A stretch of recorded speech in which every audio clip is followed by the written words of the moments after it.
Hello, it's Dawn Michelle from Boho Tarot, and today I'm here to do the hashtag Isolation Station decks, which is a VR to Nina at Shuffle Tarot. Today we're going to take a look at some of the decks that I've really found a lot of comfort in during these trying times. The first one is probably no surprise if you've watched any of my recent videos, but this is the Animals Divine Tarot. Sadly, this one is out of print and can be a little hard to get your hands on.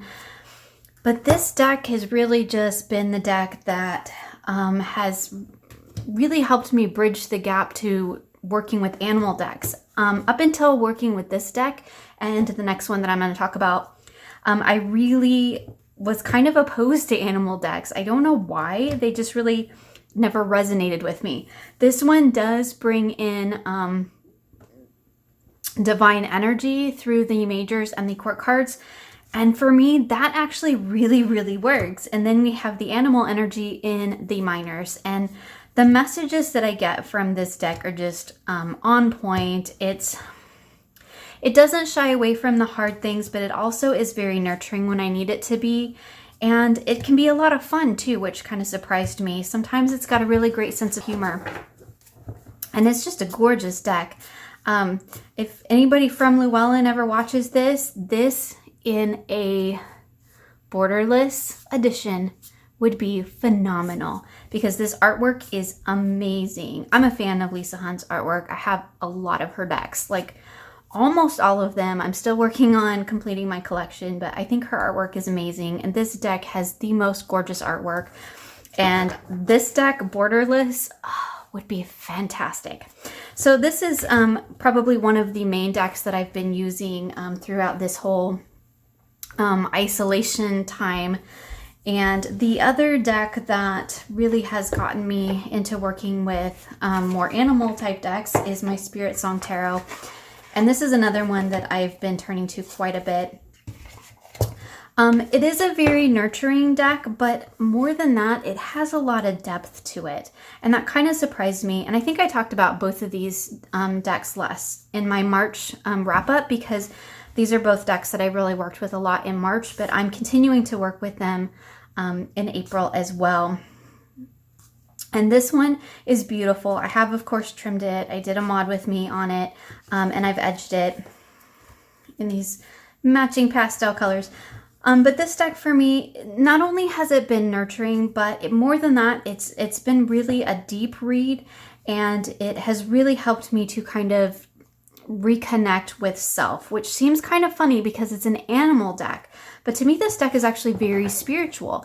It's very spiritual and very deep, and it really reminds me to kind of focus on those really important things and not get too caught up in the craziness that is going on in the world. And speaking of animal decks, are you seeing a theme here? Because now that I've pulled all of these out, I certainly am. Another deck that I turn to quite often, not just in these times, but just in general, is my White Sage Tarot. And this is a deck that I use a lot for meditative draws, where I just pull one card and I sit with the message. It's very nurturing. It's very reassuring. To me, this is kind of like a comfort deck as well, because I know that anytime I pull this deck, I'm going to get the message that I need in this moment. It is the tarot in a tin, so it's really cute, great size. It's fabulous for just kind of pulling one card, sitting with the image. It gives me space and time to breathe and kind of, just relax, this little Queen of Cups, learn to go with the flow. Love that. So I definitely have kind of an animal theme that's been going on during this whole isolation thing. Maybe that's just coincidence. Maybe there's something there. I did also get the Land Sky Oracle, and this is the new release from US Games. US Games was closed when I got it, so I actually ordered it from Teresa Hutch, the creator herself, and I'm running out of room.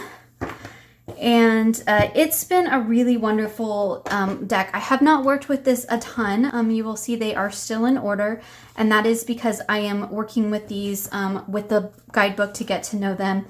and to learn more about the cards and the images. But I love the artwork. It's so, again, just comforting and reassuring, and it just brings me a lot of comfort and joy to work with it. This is one that, again, I'm still studying, so I'm still learning. And look at my palette here. Can you see a theme? Because I see a theme for sure. So these 4 decks have kind of been the ones that I've really been tapping into to keep myself calm and grounded. They are providing me with that energy that I really need to keep things in perspective and to keep in tune with myself and what's going on within me, as well as, paying attention to what's going on around in the world. So kind of switching gears, another deck that I've been using a lot of, really specifically in terms of my personal wellness practice, is the Plant Spirit Oracle. And this is a deck that I find to be very grounding, nurturing to a point, but really more than that, kind of grounding into the reality of things and grounding into the reality of self as well. And the artwork is just absolutely stunning. I love it. Look at that. So beautiful. Anyway, what I've been doing is pulling 4 cards for the week of energies that I want to tap into throughout that week. And then I work with those throughout the week in terms of my wellness practice. And I do some journaling and things of that nature. But if you want to see more about this, I do share more of that practice on my other channel. I've had to modify my personal practice, like a lot of people, quite a bit, because everybody's home and we're in isolation and social distancing and all that. So there's been some adjustments that have to be made there, and this deck really kind of helps me retap back into that really stable nature of my personal practice. Even though I've had to make adjustments and changes to my personal practice, this deck reminds me to go with the flow, to make those changes and adjustments as I need to be open to the movement of things, but to still remain grounded into my essential practice. And that this deck has been really wonderful for that.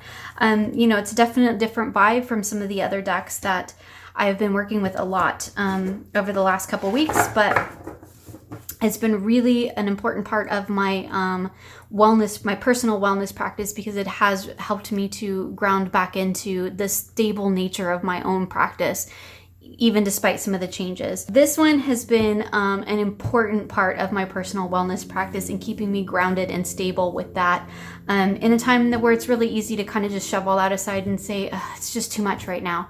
But we need those things, or at least I know I do. So it's been important for me to maintain contact with that part of my practice and just do it in a way that it works for right now. And this deck has been a really essential part of that. So that is the Plant Spirit Oracle. So a lot of what I've been doing in terms of tarot over the last couple weeks is a lot of deck study and creating journals and working with my decks.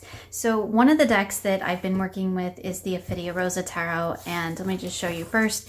I made a journal for it, and I do have a video of this journal on my other channel if you want to see how it came together, but it's basically just a hand-bound journal with a lot of dyed papers and things of that nature. But what I've started doing with this deck is working with it very slowly. So I'm not very far in because I'm just working with a card at a time. And what I've been doing is actually writing just, I don't even know what you would call it. It's just like a key phrase that really taps into that card for me. And then every couple of cards, I write a poem about the few cards that I've done. So that's been a really wonderful process, and I've really been enjoying working very slowly and very mindfully with this particular deck. And of course, using the journal that I made with it has just been fabulous. I think this deck has shown up on multiple videos lately. It is still in order because I'm working with it one card at a time and working with it very, very slow. I am only up to, I think, the Emperor. So again, really, really slowly, but I pull a card and I actually let it sit out and I kind of take in the energy of it for a couple of days before I actually sit down to read what's in the little booklet and to write my own little thing about it. And then, like I said, every couple days, I write a poem inspired by a couple of the cards that I've been working with. So this, of course, I've shown in several of my videos now. This is a deck that I had once before. It fell completely flat for me at that time, and I am having a bit more better luck connecting with it now. I think it's just a deck that you have to approach really slowly and really mindfully. But that's been a wonderful experience for right now, because it's a deck that's definitely making me slow down and really connect with each card individually. This has been a really wonderful process to work with, particularly, you know, creating my own journal for it and then working slowly with this deck. So the other deck that I've been working with is the Dame Darcy Queen Alice Tarot, and this is one that I've actually been doing alongside my journal. Now, I made this journal actually on this channel. It was how to make a junk journal. But since then, I found that the binding is too curved and it was really hard to write in, and I didn't have enough signatures in it. So I thought, you know, it actually would make an excellent cover for disc bound. So I took it all apart and I created a disc bound journal in it. It's just held in with binder clips right now because I haven't actually attached it, because I'm not entirely sure how big my rings are going to need to be. So I'm going to wait till I'm done, and that's kind of one of the brilliant things about it. So what I've been doing with this deck is actually I've been rereading the Alice in Wonderland stories, which has been really, really wonderful. And then I've been pulling cards according to the story. And then so see, we have the Ace of Pentacles where she goes down and comes down the hole and she's looking out into the garden. And then I find passages in the story that actually relate to that card for me. And so rather than like writing my own meanings, that's what I've been doing. And this is how the journal's been progressing. You know, here is the Page of Cups with the, I made this little drink me tab. This is my favorite one. And, you know, it says, "It was all very well to say drink me, but the wise little Alice was not going to do that in any hurry." And I just thought that was wonderful, of like taking that time and, you know, trying to be your wiser self. I just thought that was really, really great. So it has been a lot of fun to go through it. And you can see here that I'm actually following the stories. We see the, she finds the white rabbit, goes down the hole. You know, here we're falling down the hole in the Four of Cups. And then we move into looking out at the garden and the Ace of Pentacles, to, you know, the growing the big and small. And that is, I'm doing that rather than following them in numerical order, because I watched a video from Sadhana at Intuitive Healing with Sadhana, I think is her channel. And she has a couple of videos on this deck where she put them in order according to the stories. So I thought that was just a brilliant idea. So I actually rewatched her videos, like actually multiple times, made notes, and I've been working with this deck according to her order that she put them in, because I'm finding that that's really, really working well. And I'm also rereading the story as I go. So it's giving me just, it's adding a whole nother layer to this deck, which is really wonderful. And it's just been so much fun. And I've really been enjoying working with it. I haven't actually done any readings with this deck at all. As you can see, it's still in order. I've been keeping it in order because when I'm done with this process, because as you can see, these don't go in order. You know, right now I'm following the order of the book. But when I'm done with that, I want to then go through and follow the order of the tarot and add that layer to it. So this is going to be, you know, a pretty long, multi-layered process, but it's been so much fun. And it's been so much fun to kind of dip into the nonsense world of Alice in Wonderland. And it's just kind of a bit of whimsy and fun in these, you know, difficult, trying times where things just really aren't all that much fun right now. So that's been really wonderful. And in fact, I've enjoyed this deck so much that I've actually bought Dame Darcy's Mermaid Tarot, and that's going to be one of the next ones that I work with as well. So the Queen Alice Tarot has been a deck that has really been kind of like my playtime, my fun time. It's been a wonderful experience working with it, and I've really enjoyed it. So a surprise deck for me has been the Archangel Gabriel Oracle cards. And this is the deck by Doreen Virtue. This one, for whatever reason, I've been kind of researching and looking into some angel energy, and that's kind of something that I've been doing in terms of my personal spiritual practice, is kind of doing some study and research about guides and guardians and angels and things of that nature. And I came across this deck in a video. I think it was one of Imogen Walter's old videos. And I was really drawn by the fact that it has old artwork in it. So most of the angel decks, at least most of the Doreen Virtue angel decks, they have like, I don't know, different kind of artwork. A lot of the ones that I've seen, they're like photo created, but like old photo created. So, or photo collage, I mean, but like really old photo collage. So not done particularly seamlessly. But this one has, actual real world art in it, which I think is just absolutely amazing. I love decks that have actual art in it. And I saw this deck and I thought, oh, it's an angel deck with actual real artwork, like fine artwork. And I just thought it was so beautiful. And so I kind of got it thinking, oh, I'm gonna trim it or something, right? Because I don't need the messages and the keywords and whatever else. Like, I just wanted these images. And so when I first got it, I was like, okay, so what can I do to this, right? Can I like trim it down, or can I make it square? Or can I make it round or whatever? Totally what I expected to do with it, right? Because I was like, I don't need all of the rest of this. That hasn't happened. Despite the fact that some of the keywords, I was trying to find one. There's one in here that kind of just makes me giggle. Anyways, despite the fact that some of the messages are a little cheesy, and then some of the keywords are like, why is that even in an oracle? But then you get things like this. It says media. You can reach more people by working with video, audio, print, and online media. What a weird freaking thing to put on an oracle card.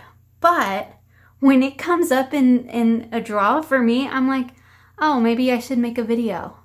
Maybe it's time again, because I did take a little bit of a break from making videos. I tend to get several of them stored up. Like, I'll make a bunch at one time, and then I kind of, in a sense, burn myself out, and then I have to kind of take a break. But then it has a journaling card, which I really, really like. I don't know. This deck has just surprised me. I wasn't expecting to like it in terms of like actually using it as an oracle the way it was intended. I mean, it's no different than any other oracle, right? It just surprised me because, for one, it's, a Doreen Virtue angel deck. And while the Guardian Angel Tarot is one of my favorite decks, I have the one that's just Radleigh Valentine. I'm not a huge fan of Doreen Virtue's decks, although I think I did order another Radleigh Valentine deck, but that's totally topic for a different story. That's a total topic for a different time. I don't know why I said story. But anyway, this one it's just surprised me. Let's just say that, because I got it expecting to, take it down to just the artwork. And I was like, I'm just gonna take it and trim it down and do whatever I normally do with a deck that I don't resonate with the keywords. But before I do that with any deck, even a deck like this, where I'm like, that's my intention with it before it even arrives, right? That's my intention. Before I even do that, I always do at least a couple of different pulls with it. I at least shuffle it. I try to do a couple pulls. I try to spend some time with it before I actually do the modification, because sometimes stuff like this happens where I'm like, okay, it totally works for me the way it is. And it's even got, check it out. It's even got this shiny gold gilding, which, I do not like. I do not like it. I do not like green eggs and ham. I do not like them, Sam. And it kind of hurts. I might have to get rid of it. But for right now, it's staying, because it just really works for this deck. But despite all of that, yeah, it just, I don't know. It's one that surprised me. Daily practice. The more you practice your new skills, the more comfortable and confident you become. Right? We all need daily practice. I don't even read the book. There's a book. I haven't even looked at the book. Look, it's brand new. Haven't even cracked it open. I'm sure it's just full of your typical, typical Doreen Virtue messages, but yeah, I'm like really surprised by this deck because it's been one that like I said, I didn't expect to like it as much as I do. This is why I always work with a deck at least once or twice before I start cutting into it, because sometimes it just works the way it is. And of course, it wouldn't be one of my videos on my favorite decks and decks I've been working with if I didn't mention my Llewellyn Tarot. Are you guys sick of seeing this one yet? I never get tired of this deck. Do you guys have any decks like that that's just like, no matter how many times you pull it out, no matter how many readings you do with it, no matter how much you handle it, you just like never get sick of it? It's just like every time it comes out, your bond to it just gets that much tighter. I don't know. Maybe I'm crazy. Maybe the pandemic has making me have funny brain. Anyway, you know, this, we all know, right? If you've watched any of my videos, you probably have heard me ramble on about this one. This is my Binky deck, my comfort deck. This is the one that I go to whenever I just need some, I don't know, some loving, some reassurance. I don't know. It just is what it is. It's just one of those decks that I always turn to for comfort. And I don't even have to do a reading with it. I can just hold it and shuffle it, and yep, that's good enough for me. So there you have my isolation station decks, the decks that I have been using that have been helping me kind of get through this trying times. I want to thank Nina from Shuffle Tarot for this great tag. It was a lot of fun to watch her video, and I was super excited to jump in and add my own to it. Thank you for joining me today. You will find links for the decks featured here in the description box below. I hope you enjoyed this video and will join me again soon for more creative tarot for an inspired life.